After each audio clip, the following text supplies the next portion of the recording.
If you're wondering why they are so important to us, the answer is very simple. Without brokers, we the small traders wouldn't be able to access the Forex market. So they provide us trading services on the stock market. How do they do it? By mediating between us and the interbank. Now you're probably wondering what the interbank is. This is an expression for a global network of banks that trade currencies with each other. The volume of trading in that network is enormous, and this network is the reason why the Forex market is so liquid. The biggest participant in this market are of course investment banks like UBS, Citigroup, JP Morgan Chase, Bank of America and others. We, the small traders, cannot access that network. But this is where brokers come into the picture. So they represent a connection between us and the interbank. The brokerage houses collects orders from many traders and then transfers these orders to the interbank. For these services of mediating between us and the interbank, the brokerage houses charge the spread. Each brokerage house offers its clients the option of trading through trading platforms. These platforms are also linked to the interbank, and the prices that we trade on these platforms are formed exactly on the interbank market. In addition to the services trading with currency pairs, brokerage houses mainly offer options of gold trading, oil, CFD contract stocks, and so on. They also providing the services of trading with cryptocurrencies. Brokers are obliged to operate transparently and to provide support to their clients, both advisory regarding the trading as well as informative regarding the change of trading conditions if there are any. Brokerage houses also offer the option of trading using a demo account. This is the account where you can practice Forex trading, but in this case you are trading with a virtual money. Unfortunately, I have to say that there are a lot of spam brokers in the market today and that people can easily be tricked. For this reason, the decision on selecting a broker should be one of the most important decisions if you are thinking about investing in the Forex. Since the issue of the broker is extremely important for you, I decided to devote a few lessons to this issue, during which I will give you important tips regarding the choice of Forex. There are two basic types of Forex brokers: the dealing desk and the no dealing desk. No dealing desk brokers are further divided into straight through processing (STP) and electronic communication network. Dealing desk brokers are also called market makers. Why? Just as their name says, they create a market for their customers. How do they do it? These brokers are also linked to the interbank, but they do not transfer their clients' orders to the interbank network, but they take the opposite position in relation to the client. How they do it? I'm going to try to explain it to you now. For example, if you open a buy position on the currency pair euro-dollar and invest $100 in that trade, what do they do then? Well, since they have a lot of clients, they find another trader or several of them who opened the sell trade on the euro-dollar currency pair and invested $100. Okay, what is the point? How much the first trader earns, the other trader will lose. Because the positions are matched and both will pay the spread, and that is the profit of the broker. Of course, all this is done electronically. When buyers and sellers fail to match, for example, we have a total of 100 on the buy side and $90 on the sell side. The dealing desk broker then take a $10 sell position in order to balance the buy and sell sides.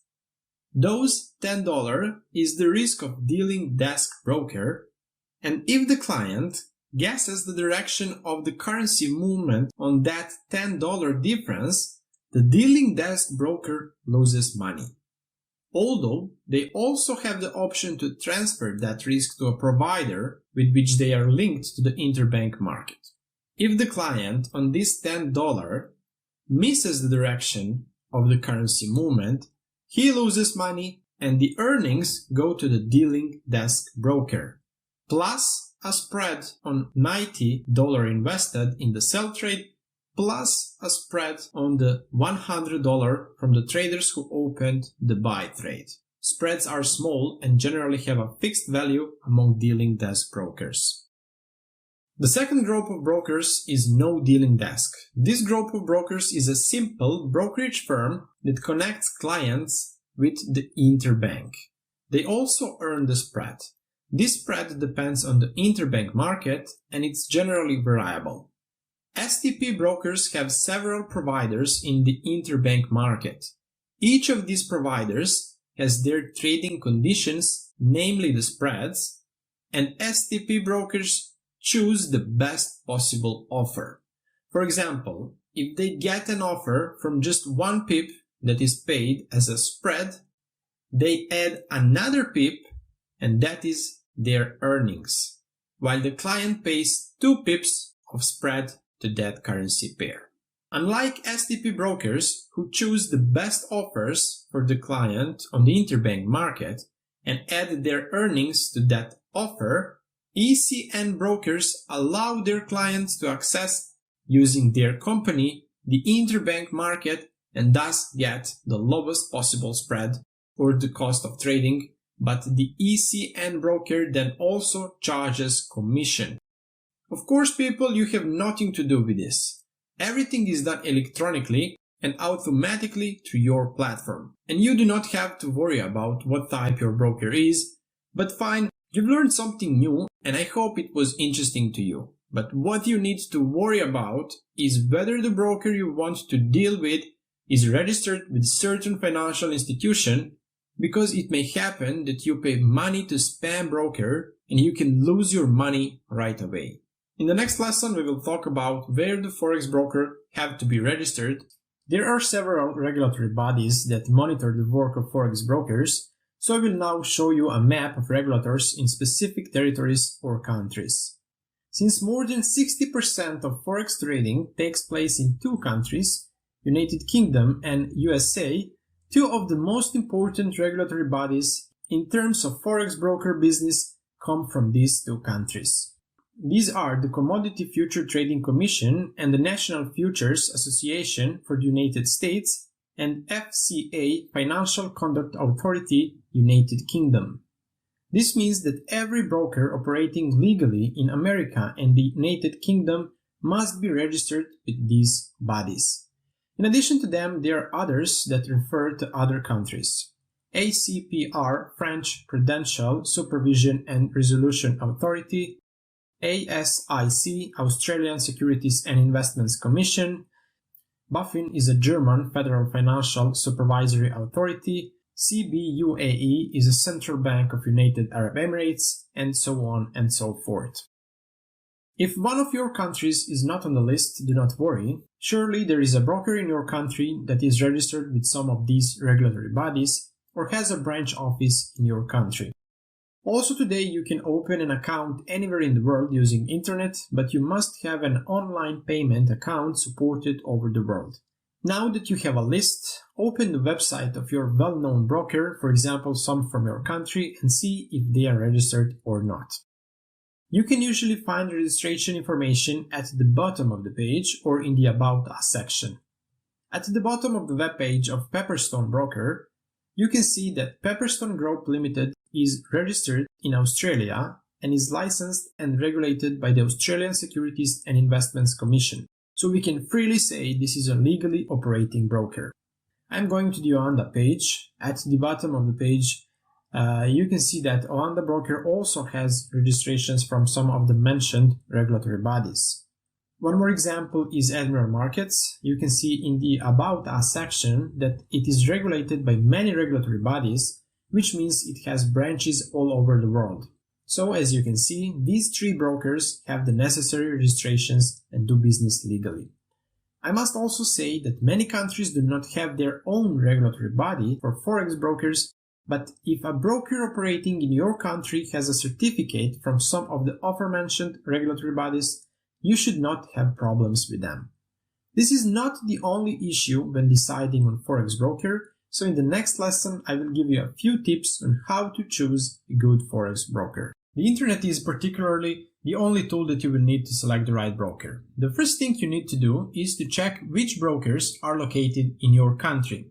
Why this matters? First of all, people who work in that brokerage house speak your language, and you can call them at any time and get the information you need. When I opened my first Forex account, I met with my broker and asked him everything I was interested in. The second thing you need to do is to check if these brokers are registered by some of the regulatory bodies that we discussed in the last lesson. Go to their website and see if they have indicated that they are registered or not. This information is mostly located either at the bottom of the page or in the About Us section. The third thing, when I want to buy a product, in order to get relevant information about this product, I always visit certain forums to see what other people say. And I do the same thing with brokers. In order not to look for different forums and waste time, I will recommend one of the best websites for Forex trading, and that is Forex Factory. When you enter this site, you will see the following sections: forums, trades, news, calendar, market, and brokers. I will now click on the forum section. Now we see a new forum directory window, and this is where you will find the broker discussion topic. When we open this topic, you will find the titles that people have been discussing. I'll scroll down the page. You have over 30 threads only on this page, and you have 144 pages, which means that you have a total of over 4,000 titles on the Forex broker. Here on the side, you can see how many replies there are to that one title. Some titles have over 10,000 responses. We will open one of them. For example, recommended brokers for Canadians. You see that you have 138 responses to this topic. You will surely find many advices here from people from Canada who had experience with some Canada brokers or their offices in Canada. Take time to select a broker. Find topic interesting to you. Read as much as possible on that topic. If you need to, you can register on this forum and ask a question about your topic. If you do not find information about a particular broker here, find a forum on Google in which people have discussed the broker you're interested in. Believe me, this is the best way to find a good broker. The only thing you need to do is to devote a little of your time, but believe me, it will pay off. Also on this same site, you have broker section. Here you have a list of several popular brokers and a lot of information about them. Here you can see where their headquarters is located, when they were established, where they are registered, what platforms they have, the spread information, and so on. If you click on the expand icon, you can get additional information such as website, CEO, employees, awards, likes on Facebook, and followers on Twitter. Explore this website and you will find a lot of useful information. I will show you another site. It's Forex Peace Army. Here you can enter the name of a broker you're interested in and see what rating they have. I will now enter the three brokers that we mentioned in the last lesson. The first is Pepperstone. We see it has a rating of 3.4. Although this looks like a small rating, it's actually quite good. Many beginners without any education go into this business, and when losses occur, they blame brokers for it and give them bad reviews. If you would like to find more information about this broker, click on the Learn More field and read some comments about this broker. Next is Oanda. We see that it has a 2.8 rating, which is very bad rating. Although I know it is a good broker, so do not be afraid of it's registered with a regulatory body, but the reason of this bad rating can be bad trading conditions, high spread, platform, or bad customer service. The third broker we mentioned is Admiral Markets. It's also my broker. As you can see, it has a rating of 3.9, which is quite solid rating.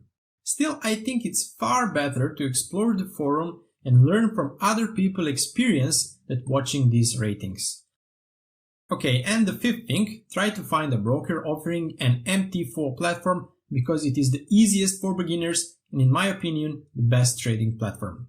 Okay, that would be all about the brokers. I hope you learned enough about them and gain enough skills to choose the right one for you. Now it's your job to get into the business. Research, read the forum, and choose a broker for you. Of course, a broker with whom you will only open a demo account for now, because you need to practice before you invest.